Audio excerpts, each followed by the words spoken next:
निर्वाचनको घोषणा गरिसकेको भएको हुनाले नो भ्याक्सिन नो भोट भन्ने खालको कुराहरू पनि अहिले आइरहेछ, जसले हामीले भ्याक्सिन लाउन पाएन भने हामी भोट दिँदैनौँ भन्ने खालका कुराहरू पनि बाहिर आइरहेका छन्। भन्नुभएको मार्ग प्रशस्त भन्ने शब्दलाई लिएर अहिले धेरै ठुलो विवाद उत्पन्न भएको छ। यो मार्ग प्रशस्त भनेको के हो? राजीनामा भन्ने शब्द भनिदिएको थियो भनेदेखि अस्ति यहाँसँग हामीले देख्दा बहुमत थियो, दुईटा संसदीय दलको बहुमत थियो। वास्तवमा 76-5 अनुसारको सरकार गठन गर्न पाइन भनेर गुनासो गर्नुपर्ने चाहिँ यहाँले हो। आज शेरबहादुरजीहरूले गरिरहनु भएको छ। तपाईँको गुनासो छ कि छैन 76-5 अनुसारको सरकार गठन गर्न नपाएकोमा? निर्वाचनभन्दा अगाडि सबै नागरिकले खोप पाउँछन् कि पाउँदैनन्? प्रधानमन्त्रीज्यूसँगको लामो सहयात्री वरिष्ठ नेता माधव कुमार नेपाल पछिल्लो समय यहाँको सम्बन्ध बिग्रियो। अब उहाँले कदम कदाचित अर्को पार्टी खोल्नुभयो भने अन्तरपार्टी सम्बन्ध कस्तो हुन्छ? जो निर्लज्जता यहाँ माधव नेपालको नेतृत्वमा प्रदर्शन भयो, यो यस्तो रेकर्ड छैन दुनियाँको हिस्ट्रीमा। लोकतान्त्रिक आन्दोलनमा, पार्टी सिस्टममा यस्तो कहीँ हिस्ट्री छैन।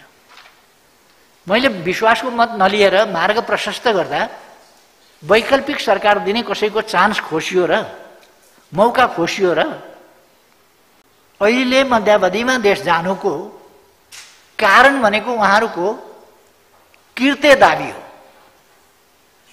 अलोकतान्त्रिक दाबी हो, कृत्य दाबी हो, असंसदीय अमर्यादित दाबी हो, अत्यन्त अस्वस्थ दाबी हो। म नेकपा एमालेको वरिष्ठ नेता भनेर सही गरेर लाज मर्दो गरी जाँदैन क्या कोही पनि। एमालेका नेताका विरुद्ध विपक्षीको पक्षमा हस्ताक्षर गरेर अनि म एमालेको वरिष्ठ नेता भनेर निच्चा दाँत देखाएर बस्न, यति निर्लज्ज दुनियाँमा कहीँ देखिया छैन। म आफू प्रधानमन्त्री हुने भए सही गरेर दिनु पर्यो, तपाईँले मलाई साथ दिनुहोस् भनेपछि सँगैका साथीहरूले नजर शर्मी भएर हार्न नसकेर पनि सही गरिदिया होला। तर त्यो कागज उनीहरूसँग पनि बेइमानी गरेर लगेर विपक्षी दलका प्रमुख प्रतिपक्ष दलका नेतालाई बुझाइयो, अरू अनेक नन्दीवृङ्गीहरूसँगै मिसिएर। दल छोड्ने, छान्ने, अर्को बनाउने अधिकार छ, तर त्यसको विधि हुन्छ। त्यही दलभित्र बसेर अनुशासन उल्लङ्घन गर्नु यो किमार्थ शोभनीय हुन सक्दैन। यस देशलाई के अनैतिकहरूको अखडा बनाउन खोजेको, भ्रष्टहरूको अखडा बनाउन खोजेको, त्यो इम्प्रेसन दिन खोजेको, जनतालाई निराश पार्न खोजेको कि के हो? देश बनाउने हो भने हामीले जनतालाई निराश बनाउने होइन। पेरिस डाँडामा प्रचण्डजी र माधवजी बस्दाखेरि, भेट्दाखेरि अब कसरी जाने, दर्ता के गर्ने भन्ने विषयमा छलफल गर्नु भएन। आलिङ्गन अङ्कमाल गरेर मित्रहरूका बीचको बिछोडमा उहाँहरूले आलाप विलाप गर्नु, सरकार चलाउन पनि नदिने, चल्न पनि नदिने, काम गर्न पनि नदिने। यता नीति कार्यक्रम पेश गर्नु छ, बजेट पेश गर्नु छ, नीति कार्यक्रम पनि पास हुने स्थिति छैन, बजेट पनि पास हुने स्थिति छैन भने मैले सरकार ओगटेर बस्ने मात्रै कुरा त राम्रो भएन। आफूले भने जस्तो भएन भने प्रतिगमन भयो भन्ने कुरा, आफूले भने जस्तो भएन भने कु भयो भन्ने कुरा। कु भनेको के हो देख्नुभएको छ, बुझ्नुभएको छ साथीहरूले कि यत्तिकै भन्नुभएको छ रिस उठेर? के बर्मा जस्तै भएको हो नेपालमा? मैले विश्वासको मत नलिएर मार्ग प्रशस्त गर्दा वैकल्पिक सरकार दिने कसैको चान्स खोसियो र मौका खोसियो र सरकारले चुनाव भए पनि खोप ल्याउँछ, खोप लगाउँछ, चुनाव नभए पनि खोप ल्याउँछ, खोप लगाउँछ। आफ्नो सार्वभौम सत्ताको प्रयोग र खोप यसलाई सँगै जोड्नै हुँदैन। यो अत्यन्तै जनताको सेन्टिमेन्टसँग खेलवाड गरिएको कुरा हो। पहिले मैले पुष 5 गते प्रतिनिधि सभा विघटन गर्दा हामी वैकल्पिक सरकार दिन्थ्यौँ, अविश्वासको प्रस्ताव राख्थ्यौँ, सरकार फेर्थ्यौँ, प्रधानमन्त्रीलाई हटाउँथ्यौँ, नयाँ सरकार बनाउँथ्यौँ भनेर अदालत जानुभयो, मुद्दा लड्नुभयो, मुद्दा लडेर प्रतिनिधि सभाको पुनर्स्थापना गराउनुभयो। 2.5 महिनासम्म पर्खिँदा अविश्वासको प्रस्ताव राख्छु भनेर जुन अदालत समक्ष उहाँहरूले हामीसँग बहुमत छ र जित्छौँ भन्नुभएको थियो, उहाँहरूले अविश्वास राख्ने हिम्मत पनि गर्ने स्थिति भएन, त्यो सक्नु भएन। त्यस्तो अवस्थामा समर्थन पनि नदिने, मलाई समर्थन देऊ भन्दा पनि नदिने, आफू अविश्वास पनि राख्न नसक्ने, विश्वास पनि नदिने, अगाडि जान पनि नदिने, पछाडि सर्न पनि नदिने, त्यसो भएपछि मैले 5 को सरकारमा जानका लागि मार्ग प्रशस्त गरेँ, बाटो छोडिदिएको। 5 को सरकारको मौका मिल्यो। मेरो अखण्डजीले सोधे जस्तै मेरो दाबी सही छ भनेर नै मैले गरे हूँ। दलीय व्यवस्थामा 121 मेरो थियो र 32 जसपाको थियो। 153 भोट सहित म गएको थिएँ। तर राष्ट्रपति कार्यालयको हामीले हेऱ्यौँ सूचना। राष्ट्रपति कार्यालयको सूचनाले भन्यो कि यताको सङ्ख्या जो 121 भनेको छ त्यस सङ्ख्याबाट पनि बागी विद्रोही भएका अथवा यहाँनेरि राष्ट्रपतिज्यूले हेर्ने कुरा के हो भने भोलि विश्वासको मत प्राप्त गर्ने ठोस आधार छ कि छैन। त्यहाँ 27 जनाले पहिले बाहिर बसेर अनुपस्थित भएर असहयोग गरेका छन्, विश्वासको मत लिन नदिन। अर्को पार्टीभित्र पनि विश्वासको मतका बेला पहिले नै विभाजित स्थिति देखिया छ। दलीय स्थितिमा हो सरकार बनाउनका लागि काम लाग्ला, तर विश्वासको मत प्राप्त गर्न यो काम लाग्छ कि लाग्दैन भन्दा भरपर्दो आधार देखिएन भन्ने राष्ट्रपतिज्यूको आयो। सरकार गठन गर्न विकल्प दिन अथवा मलाई प्रधानमन्त्रीमा नियुक्त गर्न काम लाग्छ। मेरो दाबी सही हो, नियुक्ति मैले पाउनु पर्थ्यो, तर राष्ट्रपतिज्यूले हेर्ने कुरा चाहिँ के हो भने नियुक्ति पाएपछि भोलि विश्वासको मत प्राप्त गर्ने ठोस आधार छ कि छैन भन्दा उहाँहरूको दाबीले अहिले मध्यावधिमा देश जानुको कारण भनेको उहाँहरूको कृत्य दाबी हो, अलोकतान्त्रिक दाबी हो, कृत्य दाबी हो, असंसदीय अमर्यादित दाबी हो, अत्यन्त अस्वस्थ दाबी हो। दलहरूभित्र खेलेर, दलहरू फुटाएर, दलीय अनुशासन तोडाएर अनि मेरो घरभित्र पसेर डस्टबिनमा फ्याँक्नुपर्ने कुरा कटकट जम्मा गरेर राष्ट्रपति कहाँ पेश गरेर वैकल्पिक बन्छ सरकार, प्रधानमन्त्री कहीँ जसपाको घरभित्र पसेर त्यहाँका कुरा कर्कट भेला गरेर बन्छ। मेरो घरभित्र त स्पष्ट देखियो नि त। माधव नेपालको गुटको रूपमा नेकपा एमाले भित्र जो कुरा कर्कट छ त्यो सोर सार गरेर पुनः काप्चाबाट भेला गरेर राष्ट्रपति कहाँ लिएर गएको देखियो। त्यसर्थ राजीनामा भन्ने व्यवस्था नभएको र विश्वासको मत लिइरहनु पर्ने आवश्यकता नभएको, सरकार बन्न मेरो दाबी उपयुक्त भएको, सम्माननीय राष्ट्रपतिज्यूलाई मेरो दाबीले सरकार प्रधानमन्त्री नियुक्त भए पनि विश्वासको मत प्राप्त गर्छ भन्ने ठोस आधार अनुभूति नभएको। उहाँहरूकोमा त कुनै आधारै थिएन, किनभने फर्जी भन्ने कुरा त बजारभरि फर्जी भनेर वक्तव्यबाजीका लहर सिलसिला चलेका थिए। त्यसकारण यो मार्ग प्रशस्त भनेको कुनै अस्पष्ट हुनुपर्ने कुरा छैन। हामीले मार्ग प्रशस्त भन्ने शब्दावली आज पहिलोपल्ट प्रयोग गरेका होइनौँ। संविधान सभाको म्याद थप्ने बेलामा, पहिलोपल्ट थप्ने बेलामा मैले अन्तर्राष्ट्रिय सम्मेलन केन्द्रमा गरेको सहमतिमा पनि मार्ग प्रशस्त भन्ने शब्द नै थियो।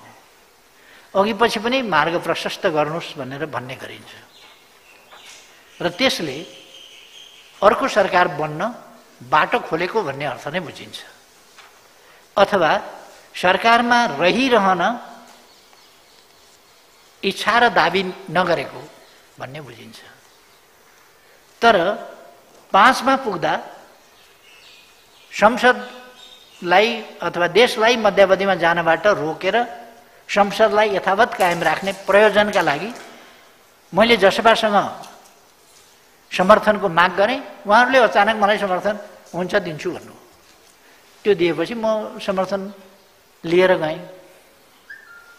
भएको त्यस्तो हो। मन्त्री परिषदमा 7 सिट अहिले मैले नै थपेर लिएको अवस्था छ। त्यो अवस्था निरन्तर कायम रहन सक्दैन अथवा यसमा हेरफेर हुन्छ। यसमा हेरफेर हुँदा मेरो आग्रह छ, यसमा हेरफेर हुँदा म यो 7वटा सिटको मात्रै प्रश्न होइन, संविधानले 25 भन्दा बढी मन्त्री, प्रधानमन्त्री लगायत सहायक मन्त्रीसम्म गरेर 25 भन्दा बढी बनाउन नपाउने भन्ने अवस्था छ। दलहरूको हैसियत अनुसार, प्रतिनिधि सभा सदस्य संख्या अनुसार बाँडेर राष्ट्रिय सरकार बनाउन सकिन्छ, चुनावी सरकार बनाउन सकिन्छ। यो तानातान र मैले नेतृत्व गरे मात्रै म चुनावमा भाग लिन्छु, म प्रधानमन्त्री हुन पाएँ भने भन्ने, प्रधानमन्त्री हुने व्यवस्था संविधानमा, प्रधानमन्त्रीको स्रोत कहाँ हो भन्ने कुरा संविधान हेर्न म साथीहरूलाई आग्रह गर्न चाहन्छु। प्रधानमन्त्री कसरी कसरी भन्छ संविधान अनुसार, असंवैधानिक बाटो हामी हिँड्न सक्दैनौँ। कमसेकम लोकतान्त्रिक शक्ति भएको हुनाले र संविधानको बाटोबाट चल्नुपर्छ, संविधान सर्वोपरि छ भनेर मान्यता राख्ने भएको हुनाले असंवैधानिक बाटो हिँड्ने कुरामा कुनै सम्झौता गर्न सकिँदैन अथवा त्यस्ता प्रवृत्तिहरूसँग झुक्न पनि सकिँदैन। संविधान सम्मत ढङ्गले संयुक्त राष्ट्रिय सरकार नै बनाऊ र चुनाव सम्पन्न गरौँ। म के भन्न चाहन्छु भने मेरो लडाईँ जिन्दगीभरिको लडाईँ आफ्ना निम्तिको लडाईँ होइन। आफ्ना निम्तिको लडाईँ भएर ज्यान जोखिममा मान्छेले हाल्न सक्दैन। जब मान्छे त्योभन्दा बृहत गोलका लागि, उद्देश्यका लागि लड्छ तब मात्रै ज्यान जोखिममा राख्न सक्छ। मैले सदैव ज्यान जोखिममा राखेरै आएको छु र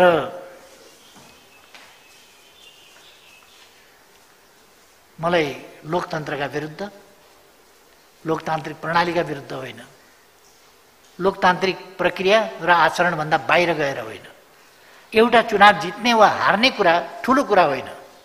लोकतान्त्रिक प्रणाली, लोकतान्त्रिक अभ्यास र लोकतान्त्रिक आचरण प्रमुख कुरा हो। त्यसकारण मेरो नेतृत्वमा निर्वाचन गर्दा बिल्कुल शान्तिपूर्ण वातावरणमा निर्वाचन हुनेछ। स्वतन्त्र निष्पक्ष वातावरणमा, स्वतन्त्र निष्पक्ष ढङ्गले राष्ट्रिय अन्तर्राष्ट्रिय तमाम पर्यवेक्षकहरू बोलाएर सामेल गरेर गरिनेछ। आज सीसी क्यामेराको जमाना हो। क्यामेरा मात्रै होइन, सीसी क्यामेराहरू जडान गरिनेछ। आज ड्रोनको समय हो। माथिबाट ड्रोनबाट गतिविधिहरू खिचिनेछ र राष्ट्रिय अन्तर्राष्ट्रिय सबै शक्ति संस्था व्यक्तिहरूलाई म स्पष्ट गर्न चाहन्छु र चुनौतीका साथ भन्न चाहन्छु, निष्पक्षताको मामलामा यो सरकारले गराएको निर्वाचन सर्वोत्कृष्ट ठहरिनेछ। एउटा चुनाव जित्नु वा नजित्नु होइन, लोकतन्त्रलाई जिताउनु मेरो कर्तव्य हो। म कति बाँच्छु बेग्लै कुरा हो। लोकतन्त्र सधैँ बाँच्नुपर्छ। म त सधैँ बाँच्दिनँ, स्पष्टै छ। लोकतन्त्र सधैँ बाँच्नुपर्छ। मैले चुनाव जितु कि नजितौँ, मेरो पार्टीले जितोस् कि नजितोस्, लोकतन्त्रले यस देशमा लडाईँ जित्नुपर्छ। लोकतन्त्रले जित्नुपर्छ। मेरो मान्यता थियो त्यसकारण मन्त्रीहरू को भन्ने कुरामा म यति फराकिलो छु कि मलाई मन्त्री साथीहरूलाई मन्त्री बनाउने कुरा यो ठुलो कुरा होइन। लोकतन्त्रलाई मजबुत बनाउने कुरा ठुलो कुरा हो। र हामी चुनावतिर जाँदैछौँ भने राष्ट्रिय सरकार बनाएर जान सकिन्छ। तर राष्ट्रिय सरकार असंवैधानिक बाटोबाट होइन, संवैधानिक बाटोबाट नै आउन सक्छ। त्यस बाटोबाट मात्रै आउने कुरालाई स्वीकार्न सकिन्छ। बजेट कसरी आउँछ भन्नुभएको छ। 15 गते बजेट स्वाभाविक रूपमा हो अध्यादेशबाट आउने हो। त्यसको वाचन औपचारिक ढङ्गको एउटा कार्यक्रमका साथ गरिनेछ। त्यसको औपचारिक जारी गर्ने कुरा सम्माननीय राष्ट्रपतिबाट अध्यादेशको रूपमा हुनेछ। बजेट सस्तो लोकप्रियता अथवा चुनावभन्दा पछि, चुनाव सकिएपछि, चुनावको परिणाम आइसकेपछि यो सरकार बन्नभन्दा अगाडि दूरगामी महत्त्वका भविष्यसम्मलाई असर पार्ने खालका कामहरू जस्ता भएका थिए। चुनावको परिणाम आइसकेपछि त्यस प्रकारले देशको भविष्य, देशको अर्थतन्त्रप्रति गैर जिम्मेवार भएर आउँदैन। हामी जिम्मेवार ढङ्गले बजेट प्रस्तुत गर्छौँ र मैले यस अघि नै घोषणा गरिसकेका कतिपय घोषणाहरू, नीतिहरू समेतलाई कार्यान्वयन गर्ने गरी पनि आउँछ। विकास निर्माणलाई महत्त्व दिएर आउँछ। तर यस वर्ष हाम्रो फोकस कोभिड विरुद्धको लडाईँ, कोभिड नियन्त्रण, रोकथाम र त्यसलाई पराजित गर्ने कुरामा बजेट मूलतः डेडिकेटेड हुन्छ। यस वर्ष हामीले विकासका साह्रै ठुला आकांक्षा राख्दैनौँ, निरन्तरता दिन्छौँ। तर सबभन्दा प्रमुख कुरा जनताको जीव धनको रक्षा गर्ने हो, जीवनको रक्षा गर्ने हो। त्यस कुरामा हामी तदनुसार नै अगाडि बढ्छौँ।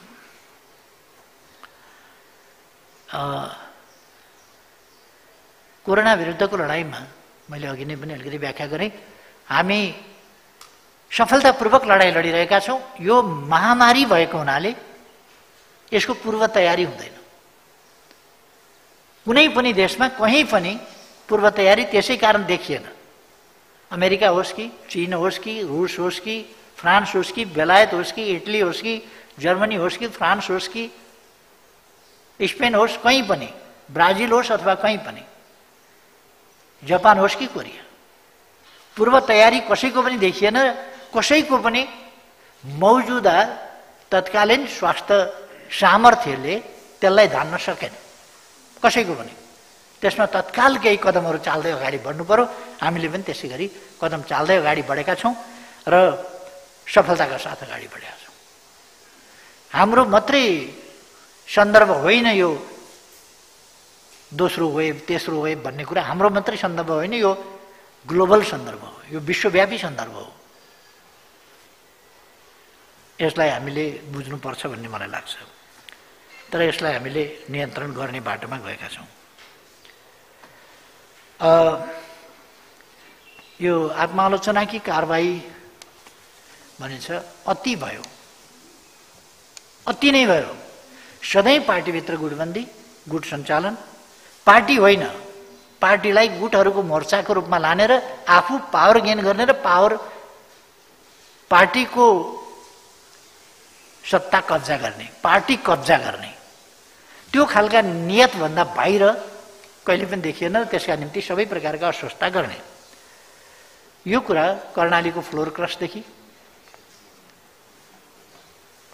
अरू जस्तो राष्ट्रिय सभा निर्वाचनमा तलसम्म कार्यकर्ताहरूलाई गलत ढङ्गले परिचालन गर्ने, गलत क्रियाकलापमा कार्यकर्तालाई डुबाउने, फसाउने, त्यस्ता खालका काम, बागी विद्रोही उठाउने, विरोधीहरूसँग मिलेर पार्टीका विरुद्ध उम्मेदवार उठाउने, प्रचार गर्ने, गतिविधि गर्ने र पार्टी क्यान्डिडेटलाई हराउने ती कामहरू भएको हामी सबैलाई थाहा छ। र फ्लोर क्रस गरे हामीलाई थाहा छ। हुँदै आएर आफ्नो पार्टीको अध्यक्ष, दलको नेता, प्रधानमन्त्रीका विरुद्ध उसलाई हटाएर विपक्षी पार्टीलाई, त्यो पनि प्रमुख प्रतिपक्षी पार्टीको नेतालाई प्रधानमन्त्री बनाउनका लागि निर्लज्ज ढङ्गले यसरी कुदेको यो लोकतान्त्रिक आन्दोलनको हिस्ट्रीमा नै छैन, कहीँ पनि कहीँ हुँदैन यस्तो, कहीँ छैन। जो निर्लज्जता यहाँ माधव नेपालको नेतृत्वमा प्रदर्शन भयो, यो यस्तो रेकर्ड छैन दुनियाँको हिस्ट्रीमा। लोकतान्त्रिक आन्दोलनमा, पार्टी सिस्टममा यस्तो कहीँ हिस्ट्री छैन। कमसेकम बस्न मन छैन भने अलिकति इमान देखाउँछन्। म नेकपा एमालेको वरिष्ठ नेता भनेर सही गरेर लाज मर्दो गरी जाँदैन क्या कोही पनि। एमालेका नेताका विरुद्ध विपक्षीको पक्षमा हस्ताक्षर गरेर अनि म एमालेको वरिष्ठ नेता भनेर निच्चा दाँत देखाएर बस्न, यति निर्लज्ज दुनियाँमा कहीँ देखिया छैन। र एउटा डुप्लिकेट पार्टी दर्ता गरेका छ। कति छदमा खेल, छदमाको पनि एक पत्र हो र, पत्रै पत्र, छदमै छदमा, षड्यन्त्रै षड्यन्त्र, धोकै धोका, बेइमानी नै बेइमानी, निर्लज्जता नै निर्लज्जता, पत्रै पत्र। त्यसकारण अब हामीले स्पष्टीकरण सोधेका छौँ, स्पष्टीकरण हेर्छौँ र तदनुसार कारबाही अविलम्ब जे गर्नुपर्ने गर्छौँ।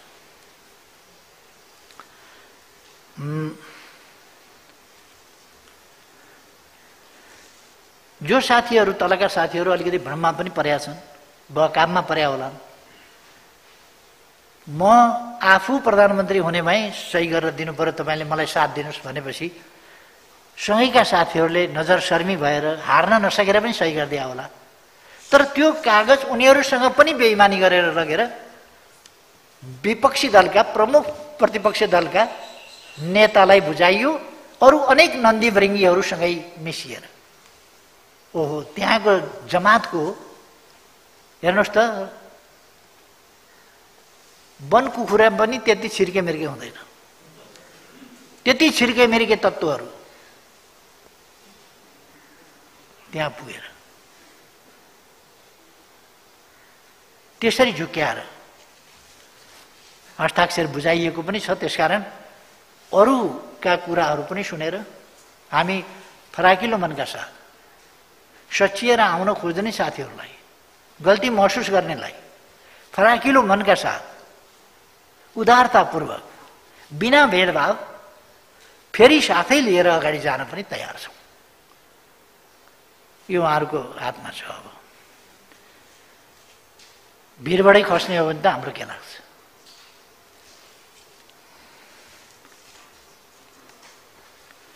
एउटा नारा लगाउन खोजिएको छ, गलत छ। सरकारले चुनाव भए पनि खोप ल्याउँछ, खोप लगाउँछ, चुनाव नभए पनि खोप ल्याउँछ, खोप लगाउँछ। आफ्नो सार्वभौम सत्ताको प्रयोग र खोप यसलाई सँगै जोड्नै हुँदैन। यो अत्यन्तै जनताको सेन्टिमेन्टसँग खेलवाड गरिएको कुरा हो। जनताले सार्वभौम सत्ताको प्रयोग गर्ने कुरा यो अहिले वातावरण बिगार्ने, चुनाव हुनै हुँदैन भन्ने, चुनावसँग तर्सिने, आफ्नो हालत कमजोर भएका प्रचण्ड, माधव नेपाल जस्ताहरूको क्षति हो। यो चुनाव भयो भने बेहाल हुन्छ। बेहाल त हुन्छ हुन्छ। वामपन्थी भनेको छ, देशभक्त भनेको छ, लोकतान्त्रिक भनेको छ। लोकतन्त्रका विरुद्ध लड्यो, लोकतन्त्रलाई पराजित गर्न नसकेपछि भित्रै छिरेर अनि त्यो भित्रैबाट हुडल्ने काम गर्ने, लोकतन्त्रका नारा दिने। यो राष्ट्रपति कार्यालयमा भएको अनुशासनहीन अराजकता, अलोकतान्त्रिक प्रवृत्ति, मर्यादाहीन क्रियाकलाप र त्यो जमात नेपाली जनताले देखेको छ। नेपाली जनताले त्यो अनुशासनहीनताको, त्यो अराजकताको, त्यो पार्टी अनुशासन दलीय प्रणालीलाई उल्लङ्घन गर्ने कुराको र अरू पार्टीभित्र हात हालेर अस्वस्थ तरिकाले अरू पार्टीमा विग्रह पैदा गरेर आफ्नो दुनु सोच्याउन खोज्ने अस्वस्थ प्रवृत्तिलाई पनि जनताले हेरेको छ। दुईटै प्रवृत्ति। त्यसकारण यस्तो बेलामा जनताले सही ढङ्गले आफ्नो सार्वभौम सत्ताको, सार्वभौम अधिकारको प्रयोग गर्नुपर्ने बेलामा जनतालाई सेन्टिमेन्टमा ल्याएर सार्वभौम सत्ताको प्रयोग गर्नबाट वञ्चित गराउने भावनामा बगाएर यो सेन्टिमेन्टल ब्ल्याकमेलिङ हो। जनताको भावनासँगको खेलबाड हो, सेन्टिमेन्टल ब्ल्याकमेलिङ हो यो जुन चलाइराख्न खोजिएको छ। जनतालाई यसरी दिग्भ्रमित गर्न खोजिएको छ। एउटा विषय र अर्को असान्दर्भिक विषय, सार्वभौम सत्ताको प्रयोग र जनताको उपचार पाउने हक बेग्लै बेग्लै कुरा हो। जनताको उपचार पाउने हकलाई सम्मान गर्न सरकार लागि परेको छ दिनरात। त्यसका लागि भोट वा मताधिकार जनताले केही कुरासँग पनि साट्दैन, कुनै कुरासँग पनि। तर यहाँ एउटा सेन्टिमेन्टल ब्ल्याकमेलिङ गर्न खोजिएको छ। यो अभियानका पछाडि ब्ल्याकमेलरहरू छन्, दूषित उद्देश्यका ब्ल्याकमेलरहरू। त्यसकारण जनता यसबाट अल्मलिनु हुँदैन भन्ने मलाई लाग्छ। र हामी चुनावभन्दा अगाडि नै सबै जनतालाई खोप लगाइसक्ने त्यस प्रयासमा जुटेका छौँ। त्यसकारण यस्तो कन्डिसनै राख्नु पर्दैन नि। सरकार यसमा लागेको छ। विभिन्न मित्र राष्ट्रहरूसँग, खोप उत्पादकहरूसँग हामी डिल गरिरहेका छौँ, अन्तर्राष्ट्रिय सङ्घ संस्थासँग कुराकानी गरिरहेका छौँ गम्भीरताका साथ। त्यसकारण यस्तो खालका कुराहरू यी सही कुराहरू होइनन् र यो जनतालाई यस्तो खालको सेन्टिमेन्टल ब्ल्याकमेलिङ गर्नबाट सञ्चार जगतले जोगाउनुपर्छ। म साथीहरूलाई आग्रह गर्न चाहन्छु। यो एउटा आर्टिकलको कुरा होइन, एउटा टिप्पणीको कुरा होइन। यस्ता खालका षड्यन्त्रहरूबाट जनतालाई जोगाउनुपर्छ।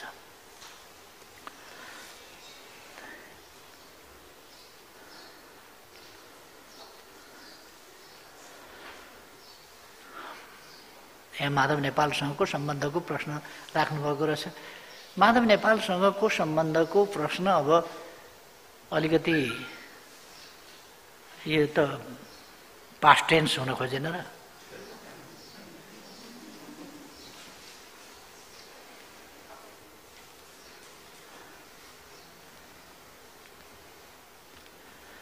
अ 76(5) अन्तर्गत सरकार गठन गर्न नपाएकोमा त्यो त दलीय हिसाबले त पुगेकै थियो भन्ने, गठन गर्न पुगेको थियो त्यो निश्चित हो।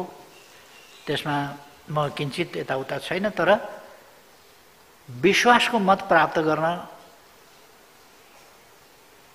ठोस आधार देखिएन भनेर राष्ट्रपतिज्यूले भन्नुभएको कुरामा म कुनै आर्गुमेन्ट गरिरहन चाहन्न। किनभने त्यो ठहर गर्ने काम राष्ट्रपतिको। जब राष्ट्रपतिले ठहर गरेर प्रधानमन्त्री नियुक्त गर्न त उहाँको स्वेच्छाको कुरा हो। उहाँले शेरबहादुरजीलाई पनि सक्नुहुन्थ्यो होला, मलाई पनि सक्नुहुन्थ्यो होला। तर शेरबहादुरजीलाई गर्न त मिल्दै नमिल्ने अवस्था के भयो भने उहाँको फर्जी, कृत्य र अस्वस्थ खालको हस्ताक्षर देखियो। 153 को दाबी दलीय आधारमा गरिएको छ। अनुशासनहीन अराजकहरूको झुन्ड लिएर 149 को अर्को पुगेको छ। त्यो 149 को खण्डनमा हस्ताक्षरकारीहरू भनिएका मान्छेहरूको वक्तव्यको बाढी चलेको छ। यो कन्फ्युजनको स्थितिमा राष्ट्रपतिज्यूले त्यस्तो निर्णय गरेको होला। त्यसमा मैले खासै केही फरक टिप्पणी गरिरहनु पर्ने आवश्यकता हुँदैन भन्ने लाग्छ मलाई।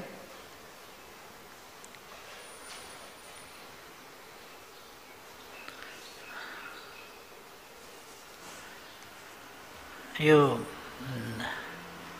नो भ्याक्सिन नो भोट भन्ने कुरा उठाउनु भएको थियो, त्यसको मैले भनिसकेँ कि त्यो एउटा जनताको उसलाई चाहिँ ब्ल्याकमेलिङ गरेको कुरा मात्रै हो। त्यसकारण यसमा धेरै हामी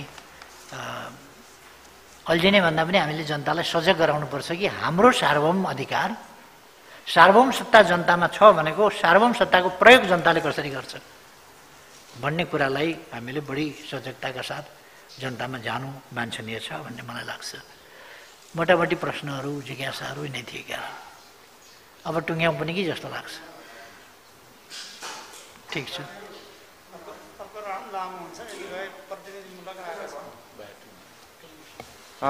धन्यवाद। उत्साहपूर्ण जिज्ञासाका लागि धन्यवाद भन्न चाहन्छु।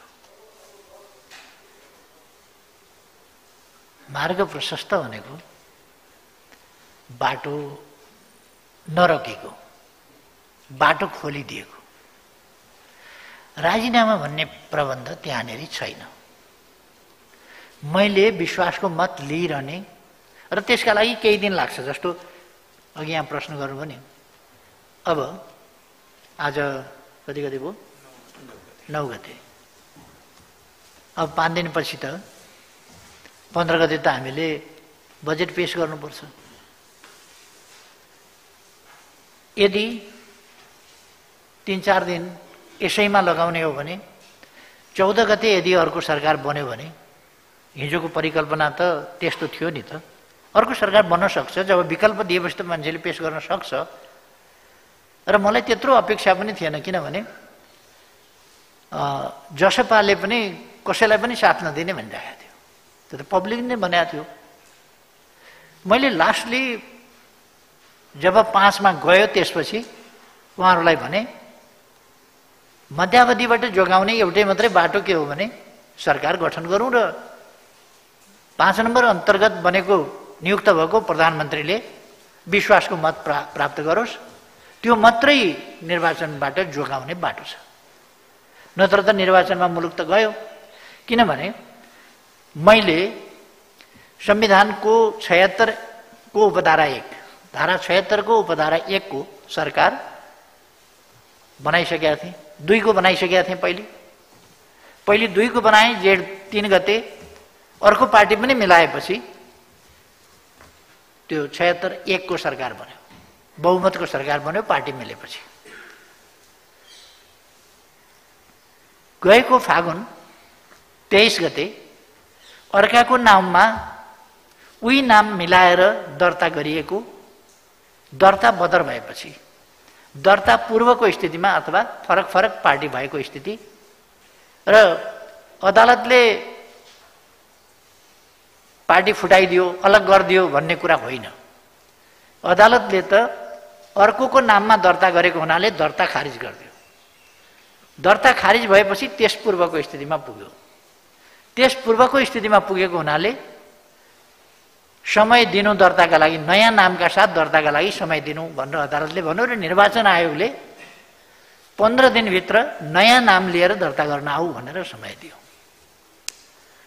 मैले त्यो समयभित्र प्रचण्डजीसँग धेरैपल्ट कुरा गर्न खोजेँ। मैले फोन गरेँ, अझै पनि विचार गरौँ। तपाईँहरूले पार्टी त यद्यपि पहिले फुटाइसक्या हो, तपाईँहरूले अलग बनाउने बाटो त हिँडिसक्या हो, तैपनि अदालतले दर्ता खारिज गरेको छ र हामीलाई नयाँ नामका साथ दर्ताका लागि आऊ भनेर आह्वान गरेको छ भने यसमा नजाने हो भने पनि, सल्लाह साथ नजाने हो भने एउटा निष्कर्षमा पुगौँ। अब आफ्नो आफ्नो पार्टी चलाउने, नयाँ नामका साथ दर्ता गर्न समयभित्र नजाने, त्यो हामी अब आउँदैनौँ भनेर लिखित दिन पनि सक्छौँ। चुप लागेर बसेर समय गुजार्न पनि सक्छौँ। तर समय छ भनेदेखि हामीले विचार गरौँ। कमसेकम आज विचार गरौँ, भोलिका लागि विचार गरौँ, आजका लागि पनि भोलिका लागि पनि विचार गरेर के गर्ने हो निष्कर्ष निकालौँ। प्रचण्डजीले मेरो टेलिफोन संवादलाई, आग्रहलाई मजाकको रूपमा उडाउनु भयो। केपी ओलीले मलाई फोन गरे, मैले चाहिँ यस्तो बाना बनाएर मलाई मन लागेन उनसँग कुरा गर्न, मैले गर्दिनँ भन्ने आदि इत्यादि उहाँले मजाकको विषय बनाउनु भयो। र के भन्नुभयो भने अदालतले हाम्रो पार्टी फुटायो। माधव नेपालले त अभिनयका साथ जन्मिएको बच्चा फेरि फर्किँदैन भन्ने अभिनयका साथ नै उहाँले भन्नुभयो। अब अदालतले फर्काइदिएको थिएन, जन्मिएको बच्चालाई फेरि पेटमा फर्काइदिएको थिएन, दर्ता खारिज गरिदिएको थियो, फेरि नयाँ दर्ता गर्न पाइन्थ्यो, समय दिएको थियो। मैले एक्लै गरेर भएन, अरू कोही पनि तयार भएनन्। पेरिस डाँडामा प्रचण्डजी र माधवजी बस्दाखेरि भेट्दाखेरि अब कसरी जाने, दर्ता के गर्ने भन्ने विषयमा छलफल गर्नु भएन। आलिङ्गन अङ्कमाल गरेर मित्रहरूका बीचको बिछोडमा उहाँहरूले आलाप विलाप गर्नु। अब नयाँ दर्ता गर्न जाने सम्बन्धमा उहाँहरूले छलफल गर्नु भएन। तपाईँहरूले कसैले सुन्नुभयो त त्यो छलफल गरे?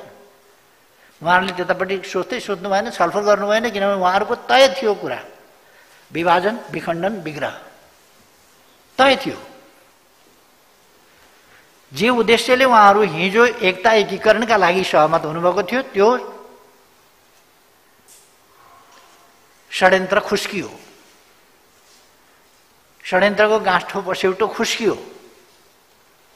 त्यो भएपछि उहाँहरू त्यस बाटोमा नहिँड्ने तय भयो, उहाँहरूले कोसिस गर्नु भएन। त्यसपछि मैले दुईको सरकार पनि बनाएँ, दुईकै सरकार चल्यो। माओवादीले बाहिर भन्छ समर्थन गरेकै छैन, बाहिर भन्छ समर्थन फिर्ता ल्याउँ, गरेकै छैन, के फिर्ता लिने? बाहिर भन्छ समर्थन फिर्ता लिई भनिराखेको छ केपी ओलीले, किन फिर्ता लिने? उसले भनेका कुरालाई त्यहाँ षड्यन्त्र हुनसक्छ, फिर्ता लिँदैनौँ। सरकार चलाउन पनि नदिने, चल्न पनि नदिने, काम गर्न पनि नदिने, यता नीति कार्यक्रम पेश गर्नु छ, बजेट पेश गर्नु छ, नीति कार्यक्रम पनि पास हुने स्थिति छैन, बजेट पनि पास हुने स्थिति छैन भने मैले सरकार ओगटेर बस्ने मात्रै कुरा त राम्रो भएन। त्यसकारण मैले विश्वासको मत लिएँ। तपाईँहरू मलाई विश्वासको मत दिनुहुन्छ कि दिनुहुन्न? विश्वासको मत आउने स्थिति हुन्छ भनेर माधव नेपाल गुट पार्टीभित्र चरम अनुशासनहीनता, अराजकता देखाएर अनुपस्थित भएर दुनियाँको दलीय प्रणाली यसमा तमासा गर्यो। यही तमासा पहिले नेपाली कङ्ग्रेसभित्र 74 76 भन्ने कि 36 भन्ने एउटा चलेको थियो। त्यस तमासाले सुरु गरेको अस्वस्थता, त्यसको असर अहिलेसम्म छ भने त्यो विकृति अहिले आएर त्यसले नेपाली कङ्ग्रेस फुटाएको थियो। अहिलेको यस विकृतिले पनि नेकपा एमाले फुटाउने बाहेक अरूको कुनै उद्देश्य होइन, त्यही फुटाउनका लागि त्यो सब काम गरिएको। जब फुटाउनु छ भने त्यसलाई सफल हुन किन दिन्छ? त्यसकारण त्यसलाई असफल पार्नका लागि अनुपस्थित हुने काम भयो। जब मैले विश्वासको मत लिन्छु भनेर संसदमा प्रस्ताव प्रस्तुत गर्नका लागि, अधिवेशनका लागि आह्वान गर्नका लागि सिफारिस गर्ने र अधिवेशन आह्वान भयो, त्यसपछि माओवादीले समर्थन फिर्ता लिए भन्यो। माओवादीले समर्थन फिर्ता लिएपछि त्यो वास्तवमा दुई दलको वा दुईभन्दा बढी दलको सरकार नभएर एक दलको मात्रै सरकार हो। नेकपा एमालेको ठुलो दलको हैसियतले मात्रै सरकार हो। दुईको सरकार गठन भयो, एकको सरकारमा परिणत भयो। एकबाट फागुन 23 गते दुईको सरकारमा गयो, चैत 23 गते माओवादीले समर्थन फिर्ता लिएपछि 3को सरकारमा आयो। मैले विश्वासको मत मागेँ, नपाएपछि अर्को अवसर 76 को 2 अनुसारै फर्किनुपर्छ भनेर फेरि 76 को 2 मा फेरि गयो सरकार 2 बनाउनका लागि। 76 को 2 को सरकार बनेन। 76 को 2 को सरकार बन्न नसकेपछि 76 3 को सरकार बन्यो। 3 को सरकारले सरकार यदि चलाउनु छ भने विश्वासको मत लिनै पर्छ। विश्वास नलिकन 1 महिना मात्रै चलाउन पाउँछ। 1 महिना भन्दा बढी चलाउने हो भने विश्वासको मत प्राप्त गरेकै हुनुपर्छ। 1 महिना भन्दा बढी उसले चलाउँछ भने त्यो सरकारले विश्वासको मत प्राप्त गरेको हुनुपर्छ। तर मैले 1 महिनासम्म निरर्थक ढङ्गले समय, देशको समय गाल्नु वाञ्छनीय देखिन र मैले भने यत्रो समय लगाउनु पनि जरुरी छैन। संसद बोलाऊ, विश्वासको मत ल्याऊ, अनि असफल हो, अनि अर्को 5 को प्रक्रिया सुरु गर्दाखेरि नीति कार्यक्रम बजेट नै नभ्याउने स्थिति बनिसक्यो। त्यसकारण मैले मार्ग प्रशस्त गरिदिने र 5 को सरकार बन्न मौका दिने। मौका कतै खोसियो र कसैको? मैले विश्वासको मत नलिएर मार्ग प्रशस्त गर्दा वैकल्पिक सरकार दिने कसैको चान्स खोसियो र मौका खोसियो र? ज्यूका धेरै कुरा सुन्यो, खुसी पनि लागेछ आज यहाँ उपस्थित भएर यहाँका कुराहरू सुन्न पाएकोमा। मेरा केही जिज्ञासा र केही सुझाव छोटकरीमा राख्ने अनुमति माग्छु। भूमिका नमागिकन भन्छु, प्रधानमन्त्रीज्यूले संविधानको धारा 76 को 5 को प्रक्रियामा जाँदै गर्दा त्यहाँ भन्नुभएको मार्ग प्रशस्त भन्ने शब्दलाई लिएर अहिले धेरै ठुलो विवाद उत्पन्न भएको छ। यो मार्ग प्रशस्त भनेको के हो? राजीनामा भन्ने शब्द भनिदिएको थियो भनेदेखि धारा 4 को प्रक्रिया उल्लङ्घन हुन्थेन भन्ने धेरै कानुन व्यवसायी लगायत सञ्चारकर्मीहरूको यो धारणा आइरहेछ। यसको पृष्ठभूमिमा अलिकति थपेँ कि जबकि अघिल्लो पटक सर्वोच्च अदालतको फैसलाले प्रतिनिधि सभा विघटन हुनलाई 2 देखि 5 सम्मको प्रक्रिया सदनभित्र देखिएको हुनुपर्छ भन्ने ढङ्गले व्याख्या गरेको छ भन्ने कुराहरू पनि आइरहेको सन्दर्भमा यो मार्ग प्रशस्त भन्ने शब्दलाई आज अलिकति थोरै व्याख्या गरिदिनु भयो भने हामीलाई सजिलो हुन्थ्यो होला भन्ने लागेको छ। अर्को छोटो प्रश्न छ, 7 जना मन्त्रीहरू रिक्त हुनुहुन्छ, ती मन्त्रालयहरूमा एमालेका मन्त्री नियुक्त हुँदै हुनुहुन्छ कि अरू पार्टीका कोही आउँदै हुनुहुन्छ? यो मेरो एउटा जिज्ञासा रह्यो। अर्को तेस्रो छ, बजेट आउन अब 5 दिन मात्रै बाँकी छ, यो बजेट कसरी आउँदैछ? एकदमै छोटोमा जिज्ञासा राखेँ। अर्को चाहिँ कोरोनासँग सम्बन्धित चौथो जिज्ञासा मेरो, यो कोरोना विरुद्धको अभियानमा सरकारले अहिलेसम्म धेरै काम गरेको देखिन्छ, हामीले लेखि पनि रहेका छौँ। तर सरकारको काम चाहिँ कोरोनाबाट मर्नेका, कोरोना हुनेका र जाति हुनेका दैनिक टाउको गन्नेभन्दा बाहिर कुनै पनि गतिविधि सार्वजनिक गरेको अहिले चाहिँ एटलिस्ट हामीले पाएका छैनौँ। सरकारले एकीकृत ढङ्गले अहिलेसम्म कोरोना विरुद्धको अभियानमा, यो युद्धमा सरकारले गरेका उपलब्धिहरू, सरकारले हासिल गरेका राम्रा कामहरूको विषयमा किन एकीकृत ढङ्गले जानकारी गराउन सक्दैन, जबकि सबैभन्दा आलोचित सरकार यही विषयमा भइरहेको छ। र म ध्यानाकर्षण पनि गराउन चाहन्छु, यो प्रक्रिया सरकारले चाँडै गर्नेछ र जनतालाई यो विषयमा सुसूचित गर्नेछ। र अन्तमा पार्टीका प्रधानमन्त्री विरुद्ध हस्ताक्षर गर्ने नेताहरूले अब आत्मालोचना गरेर पुग्ने हो कि कारबाही पनि हुन्छ र त्यो निर्णय कहिले हुन्छ? धन्यवाद।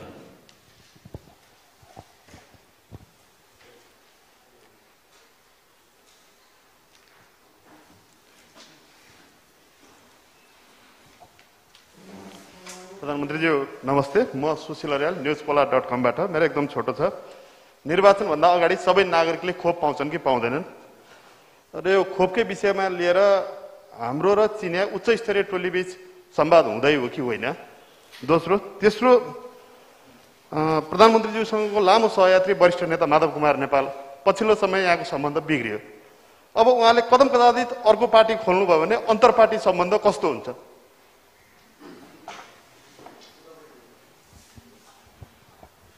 नमस्कार, म राजकुमार रेग्मी, सनराइज खबर।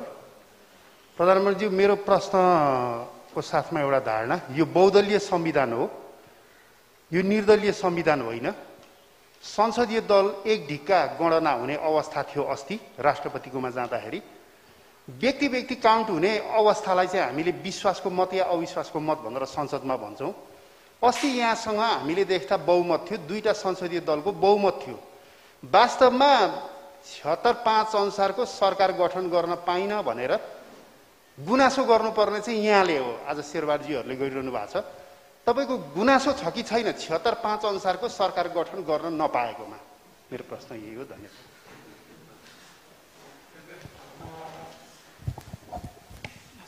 सम्माननीय प्रधानमन्त्रीज्यूमा मेरो नमस्कार। म कालिका खड्का राष्ट्रिय समाचार समितिमा काम गर्छु।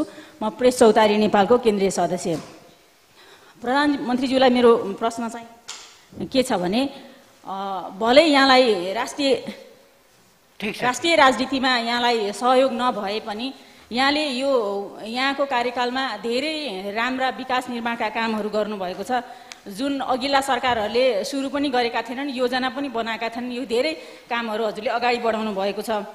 अहिले पछिल्लो समयमा कोरोना नियन्त्रणको लागि पनि यहाँले लिएको इनिसिएसनले विश्वले नै एकदम राम्रो, विश्वमै राम्रो सन्देश पनि गएको छ र विश्वले एकदमै राम्रो रूपमा लिएर सहयोगका लागि यहाँलाई हात पनि फैलाएका छन् र सहयोग गर्ने आग्रहहरू पनि गर्दै आएका छन्। यसले गर्दाखेरि चाहिँ अब हामीले यो निर्वाचनको घोषणा गरिसकेको भएको हुनाले नो भ्याक्सिन नो भोट भन्ने खालको कुराहरू पनि अहिले आइरहेछ। जसले हामीले भ्याक्सिन लाउन पाएन भने हामी भोट दिँदैनौँ भन्ने खालका कुराहरू पनि बाहिर आइरहेका छन्। यसलाई पनि व्यवस्थापन गर्नुपर्ने यहाँको ध्यान गइरहेको होला। अब अहिले हजुरले यसअघि पनि भन्नुभएको छ, अब ग्यासको अक्सिजनको अभाव छैन, ग्यास सिलिन्डरको पनि अभाव छैन भनेपछि अब के कोरोना नियन्त्रणतर्फ हामी गइरहेका हौँ त? धन्यवाद, नमस्कार। ठिक छ।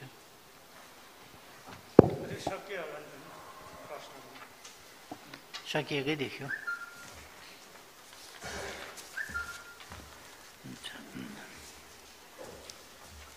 उत्साहपूर्ण जिज्ञासाका लागि धन्यवाद भन्न चाहन्छु। मार्ग प्रशस्त भनेको बाटो नरोकेको, बाटो खोलिदिएको। राजीनामा भन्ने प्रबन्ध त्यहाँनिर छैन। मैले विश्वासको मत लिइरहने र त्यसका लागि केही दिन लाग्छ। जस्तो अघि यहाँ प्रश्न गर्नुभयो नि, अब आज कति गते भयो? 9 गते। अब 5 दिनपछि त 15 गते त हामीले बजेट पेश गर्नुपर्छ। यदि 3-4 दिन यसैमा लगाउने हो भने 14 गते यदि अर्को सरकार बन्यो भने, हिजोको परिकल्पना त त्यस्तो थियो नि त, अर्को सरकार बन्न सक्छ। जब विकल्प दिएपछि त मान्छेले पेश गर्न सक्छ। र मलाई त्यत्रो अपेक्षा पनि थिएन, किनभने जसपाले पनि कसैलाई पनि साथ नदिने भनिरहेको थियो। त्यो त पब्लिकले नै भनेको थियो। मैले लास्टली जब 5 मा गयो त्यसपछि उहाँहरूलाई भने मध्यावधिबाट जोगाउने एउटै मात्रै बाटो के हो भने सरकार गठन गरौँ र 5 नम्बर अन्तर्गत बनेको नियुक्त भएको प्रधानमन्त्रीले विश्वासको मत प्राप्त गरोस्। त्यो मात्रै निर्वाचनबाट जोगाउने बाटो छ। नत्र त निर्वाचनमा मुलुक त गयो।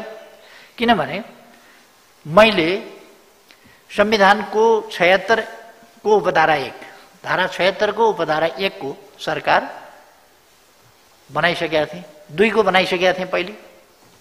पहिले 2 को बनाएँ। जेठ 3 गते अर्को पार्टी पनि मिलाएपछि त्यो 76-1 को सरकार बन्यो, बहुमतको सरकार बन्यो पार्टी मिलेपछि। गएको फागुन 23 गते अर्काको नाममा उही नाम मिलाएर दर्ता गरिएको, दर्ता बदर भएपछि, दर्ता पूर्वको स्थितिमा अथवा फरक फरक पार्टी भएको स्थिति र अदालतले पार्टी फुटाइदियो, अलग गरिदियो भन्ने कुरा होइन। अदालतले त अर्कोको नाममा दर्ता गरेको हुनाले दर्ता खारिज गरिदियो। दर्ता खारिज भएपछि त्यस पूर्वको स्थितिमा पुग्यो। त्यस पूर्वको स्थितिमा पुगेको हुनाले समय दिनु दर्ताका लागि, नयाँ नामका साथ दर्ताका लागि समय दिनु भनेर अदालतले भन्यो र निर्वाचन आयोगले 15 दिनभित्र नयाँ नाम लिएर दर्ता गर्न आऊ भनेर समय दियो। मैले त्यो समयभित्र प्रचण्डजीसँग धेरैपल्ट कुरा गर्न खोजेँ। मैले फोन गरेँ, अझै पनि विचार गरौँ। तपाईँहरूले पार्टी त यद्यपि पहिले फुटाइसक्या हो, तपाईँहरूले अलग बनाउने बाटो त हिँडिसक्या हो, तैपनि अदालतले दर्ता खारिज गरेको छ र हामीलाई नयाँ नामका साथ दर्ताका लागि आऊ भनेर आह्वान गरेको छ भने यसमा नजाने हो भने पनि, सल्लाह साथ नजाने हो भने एउटा निष्कर्षमा पुगौँ।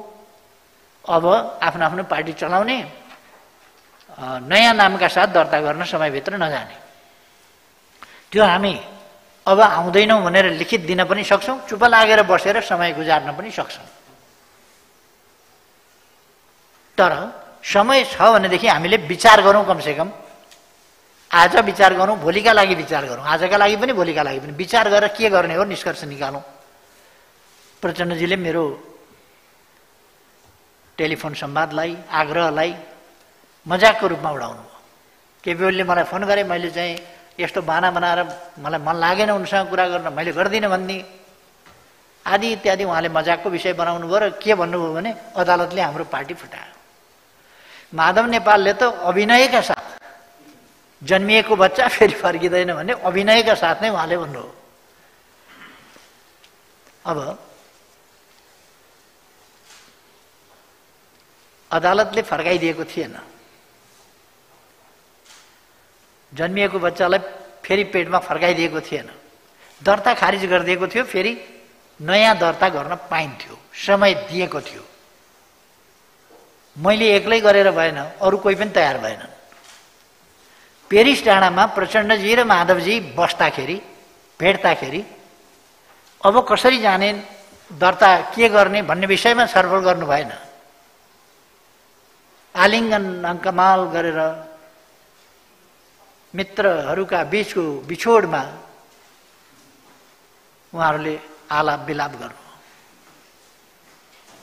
अब नयाँ दर्ता गर्न जाने सम्बन्धमा उहाँहरूले छलफल गर्नु भएन। तपाईँहरूले कसैले सुन्नुभयो त त्यो छलफल गरे? उहाँहरूले त्यतापट्टि सोच्नु भएन, छलफल गर्नु भएन, किनभने उहाँहरूको तय थियो कुरा, विभाजन, विखण्डन, विग्रह तय थियो। जे उद्देश्यले उहाँहरू हिजो एकता एकीकरणका लागि सहमत हुनुभएको थियो त्यो षड्यन्त्र खुस्कियो, षड्यन्त्रको गाँठो पस्यौटो खुस्कियो। त्यो भएपछि उहाँहरू त्यस बाटोमा नहिँड्ने तय भयो, उहाँहरूले कोसिस गर्नु भएन। त्यसपछि मैले दुईको सरकार पनि बनाएँ, दुईकै सरकार चल्यो। माओवादीले बाहिर भन्छ समर्थन गरेकै छैन, बाहिर भन्छ समर्थन फिर्ता ल्याउँ, गरेकै छैन, के फिर्ता लिने?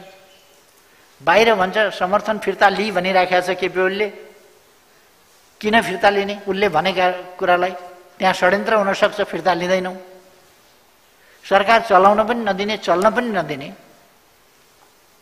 काम गर्न पनि नदिने, यता नीति कार्यक्रम पेश गर्नु छ, बजेट पेश गर्नु छ, नीति कार्यक्रम पनि पास हुने स्थिति छैन, बजेट पनि पास हुने स्थिति छैन भने मैले सरकार ओगटेर बस्ने मात्रै कुरा त राम्रो भएन। त्यसकारण मैले विश्वासको मत लिएँ। तपाईँहरू मलाई विश्वासको मत दिनुहुन्छ कि दिनुहुन्न? विश्वासको मत आउने स्थिति हुन्छ भनेर माधव नेपाल गुट पार्टीभित्र चरम अनुशासनहीनता, अराजकता देखाएर अनुपस्थित भएर दुनियाँको दलीय प्रणाली यसमा तमासा गर्यो। यही तमासा पहिले नेपाली कङ्ग्रेसभित्र 74 76 भन्ने कि 3600 भन्ने एउटा चलेको थियो। त्यस तमासाले सुरु गरेको अस्वस्थता, त्यसको असर अहिलेसम्म छ भने त्यो विकृति अहिले आएर त्यसले नेपाली कङ्ग्रेस फुटाएको थियो। अहिलेको यस विकृतिले पनि नेकपा एमाले फुटाउने बाहेक अरूको कुनै उद्देश्य होइन, त्यही फुटाउनका लागि त्यो सब काम गरिएको। जब फुटाउनु छ भने त्यसलाई सफल हुन किन दिन्छ? त्यसकारण त्यसलाई असफल पार्नका लागि अनुपस्थित हुने काम भयो। जब मैले विश्वासको मत लिन्छु भनेर संसदमा प्रस्ताव प्रस्तुत गर्नका लागि, अधिवेशनका लागि आह्वान गर्नका लागि सिफारिस गरेर अधिवेशन आह्वान भयो, त्यसपछि माओवादीले समर्थन फिर्ता लिए भन्यो। माओवादीले समर्थन फिर्ता लिएपछि त्यो वास्तवमा दुई दलको वा दुईभन्दा बढी दलको सरकार नभएर एक दलको मात्रै सरकार हो। नेकपा एमालेको ठुलो दलको हैसियतले मात्रै सरकार हो। दुईको सरकार गठन भयो, एकको सरकारमा परिणत भयो। एकबाट फागुन 23 गते दुईको सरकारमा गयो, चैत 23 गते माओवादीले समर्थन फिर्ता लिएपछि 3को सरकारमा आयो। मैले विश्वासको मत मागेँ, नपाएपछि अर्को अवसर 76 को 2 अनुसारै फर्किनुपर्छ भनेर फेरि 76 को 2 मा फेरि गयो सरकार। 2 बनाउनका लागि 76 को 2 को सरकार बनेन। 76 को 2 को सरकार बन्न नसकेपछि 76 3 को सरकार बन्यो। 3 को सरकारले सरकार यदि चलाउनु छ भने विश्वासको मत लिनै पर्छ। विश्वास नलिकन 1 महिना मात्रै चलाउन पाउँछ। 1 महिना भन्दा बढी चलाउने हो भने विश्वासको मत प्राप्त गरेकै हुनुपर्छ। 1 महिना भन्दा बढी उसले चलाउँछ भने त्यो सरकारले विश्वासको मत प्राप्त गरेको हुनुपर्छ। तर मैले 1 महिनासम्म निरर्थक ढङ्गले समय, देशको समय गाल्नु वाञ्छनीय देखिन र मैले भने यत्रो समय लगाउनु पनि जरुरी छैन। संसद बोलाऊ, विश्वासको मत ल्याऊ, अनि असफल हो, अनि अर्को 5 को प्रक्रिया सुरु गर्दाखेरि नीति कार्यक्रम बजेट नै नभ्याउने स्थिति बनिसक्यो। त्यसकारण मैले मार्ग प्रशस्त गरिदिने र 5 को सरकार बन्न मौका दिने। मौका कतै खोसियो र कसैको जसपाबाट 32 जना सांसद भएका ठाउँमा 12 जनालाई हस्ताक्षर गराएर पार्टी अनुशासन तोडाएर विभिन्न खालका अनुचित हत्कण्डाहरू प्रयोग गरेर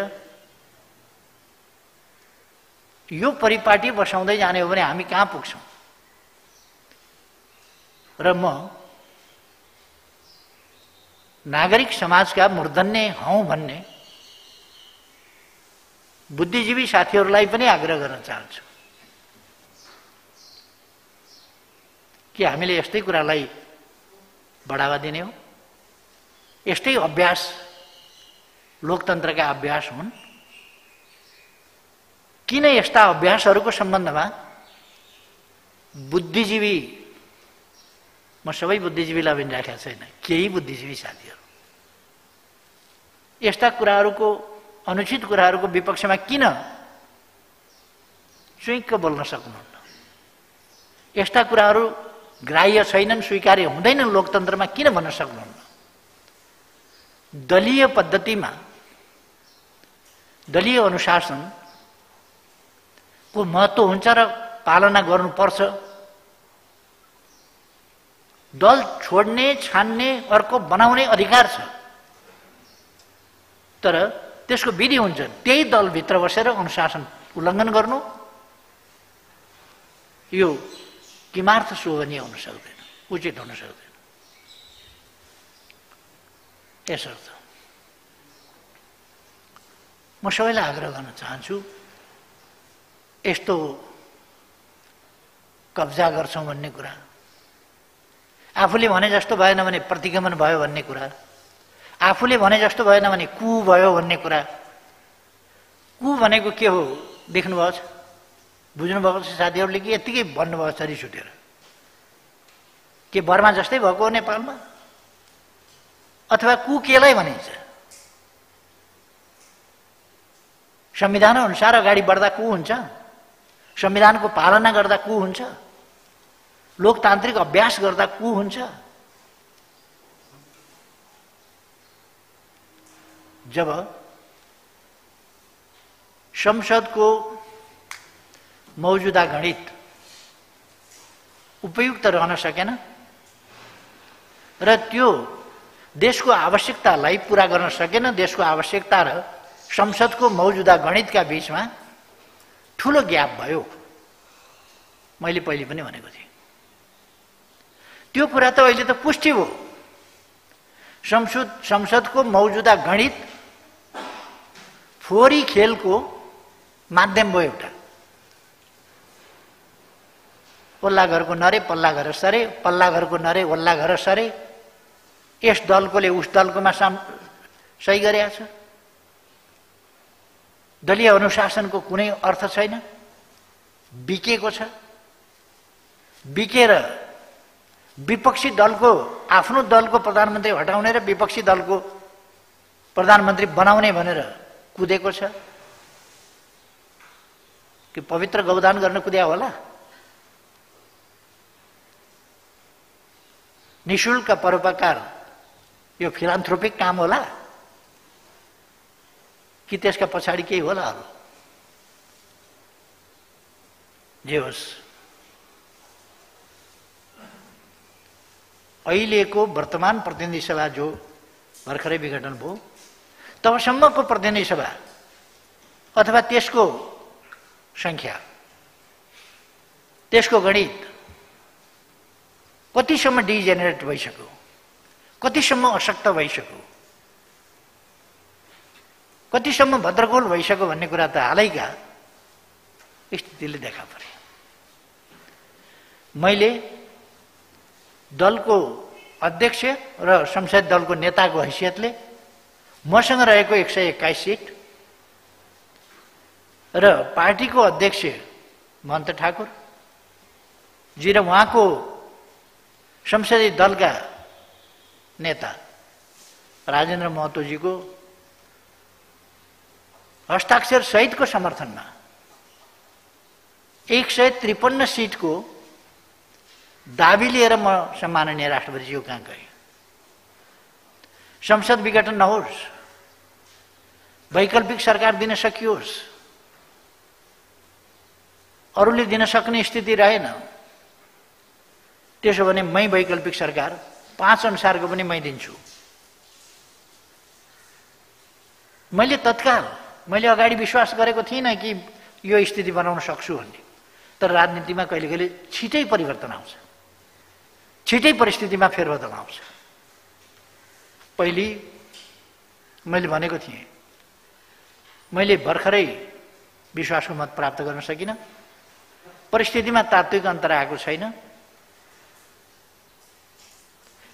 यद्यपि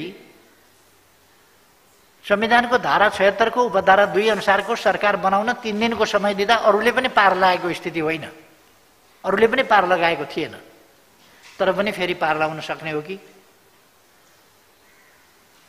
त्यसो भएपछि धारा 5 को सरकार गठन गर्न मैले मार्ग प्रशस्त गरेर सम्माननीय राष्ट्रपतिज्यू समक्ष सिफारिस गरेको थिएँ, निवेदन गरेको थिएँ। कतै अवरोध गरिएको छैन वैकल्पिक सरकार बनाउन।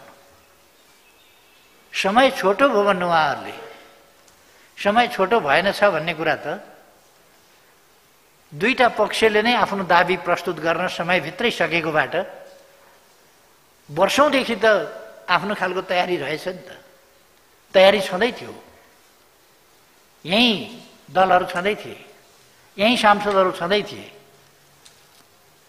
भने 24 घण्टा पुग्यो कि पुगेन, 23.5 घण्टा भयो कि 24 घण्टा भयो कि 24 घण्टा पुग्यो, जस्ता हिसाब गरेर आलोचनाका लागि आलोचना गर्नु बेग्लै हो। समय पर्याप्त रहेछ भन्ने कुरा त दाबी प्रस्तुत गरेकोबाट देखियो। मेरो विचारमा दलीय प्रणालीमा मैले 121 भोटको प्रतिनिधित्व गर्छु।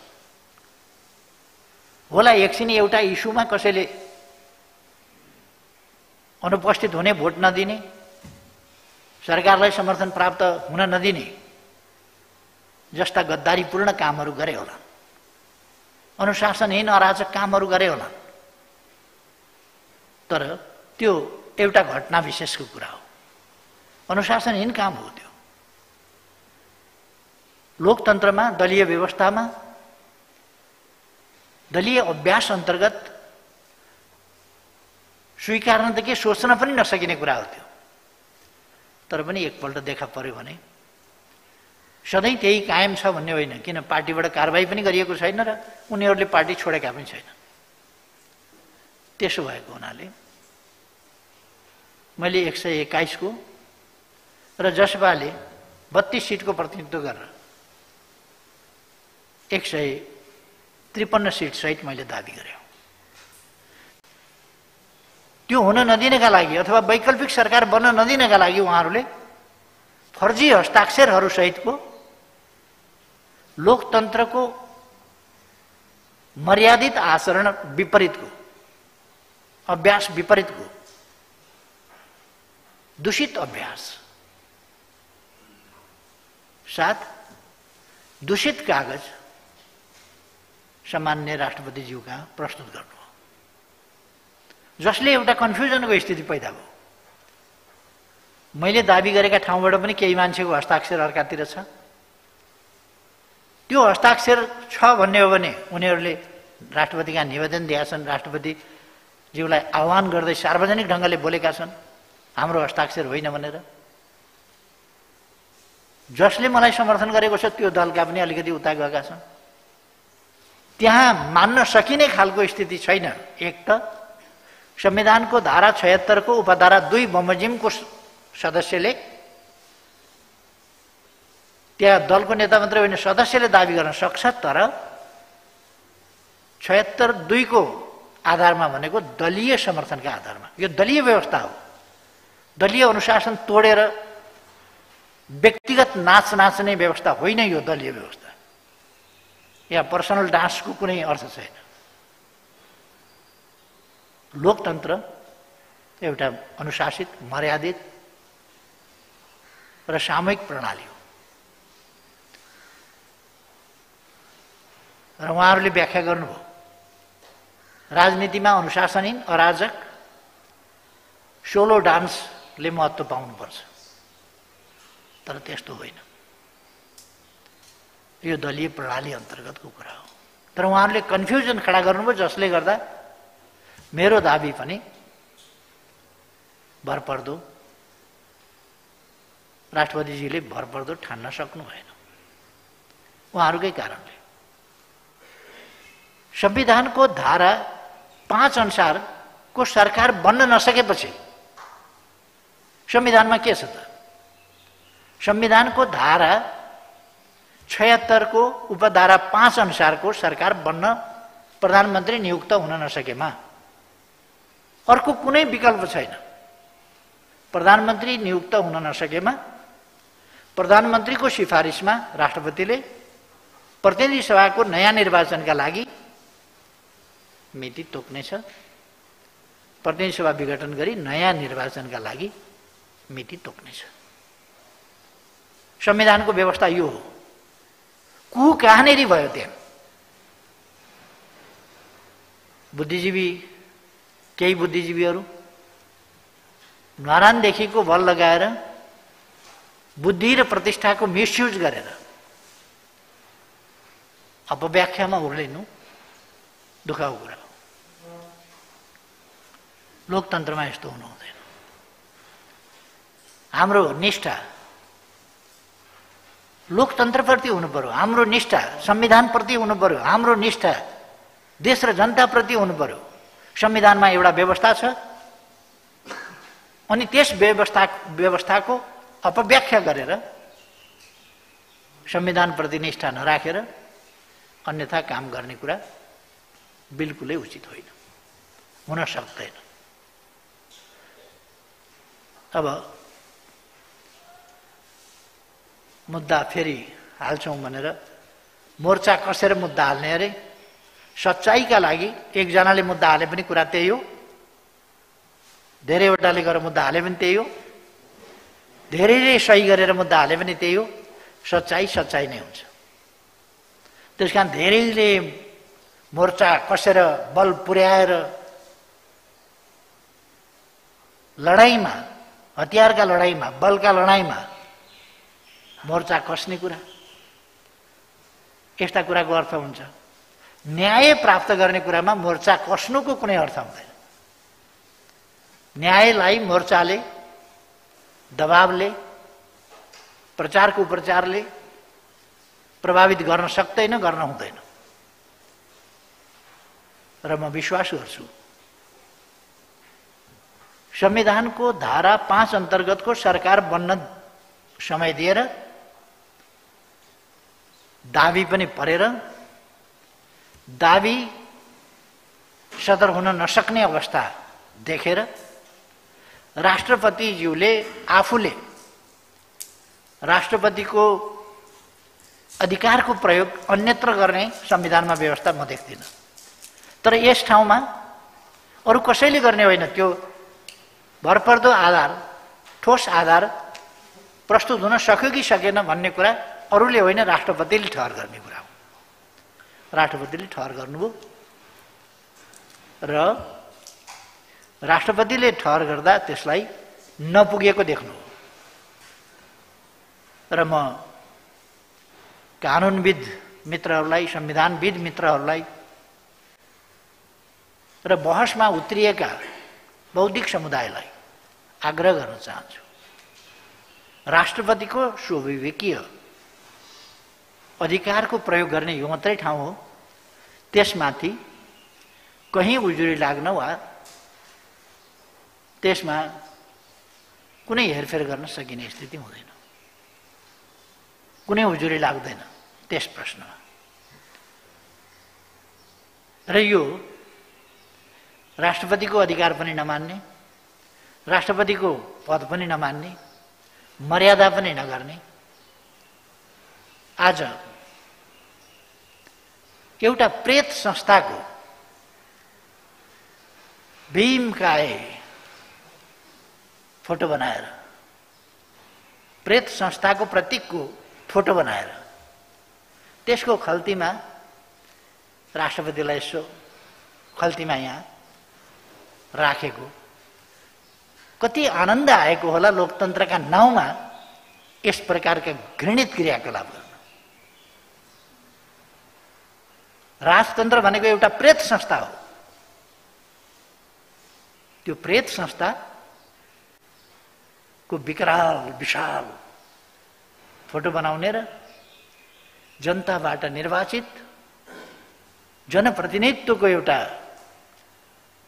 गणतन्त्रको प्रतीकको रूपमा रहेको संस्थालाई एउटा प्रेत संस्थाको लगेर, सामन्ती संस्थाको लगेर खल्तीमा राख्ने सम्मको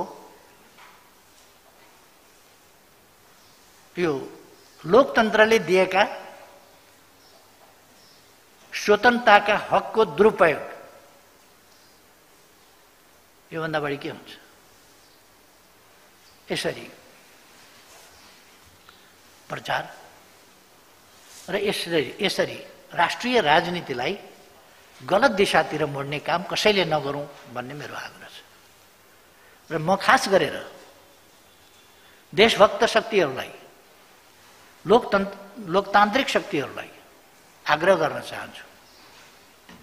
हामीले हल्का फुल्का ढङ्गले सोच्ने, क्षणिक स्वार्थका पछाडि कुद्ने, अतिवादी शक्तिहरूबाट निर्देशित हुने वा अतिवादी शक्तिहरूसँग साँठगाँठ गरेर लाचार छायाको रूपमा तिनका पछि पछि लाग्ने खालका कमजोरीहरू गर्नु हुँदैन।